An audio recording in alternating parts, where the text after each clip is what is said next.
Magluto tayo mga kabay ng masarap na ulam. Pritong manok. Yan ang lutuin natin mga kabay.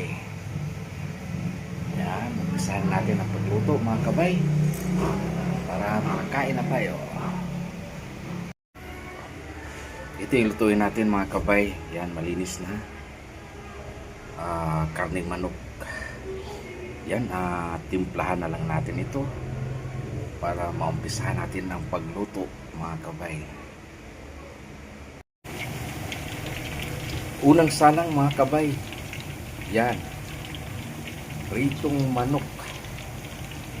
Yan, mga ilang minuto na ito, matitikman na natin ito mga kabay.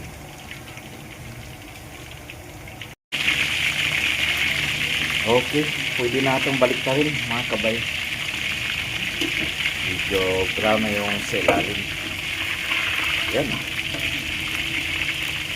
Yan. Brown na mga kabay. Yan. Bagat na. Unang salang natin.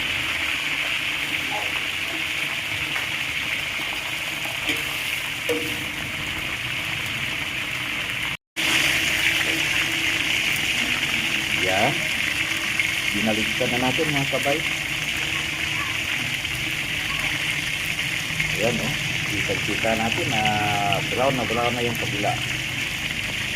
Yan. Mabilis nito maluto mga kabay. Yan o. Yan. Ang sarap nito mga kabay.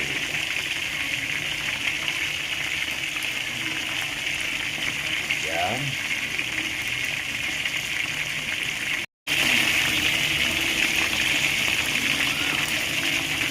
Yan, tuloy-tuloy pa rin ang ating pagluto mga kabay. Yan, talagang may ilang segundo na lang natitikman natin ito mga kabay. Ang ating ulam na fried chicken. Ayan. Napakayaman ito mga kabay.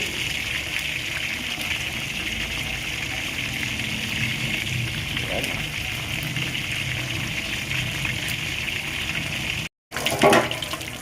Yan, luto na mga kabay. Yan. Brown na ang ating prito na manok. Yan, hainin natin mga kabay. Ang sarap nito.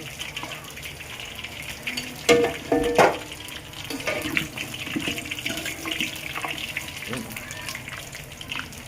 Napaka-tasty mga kabay.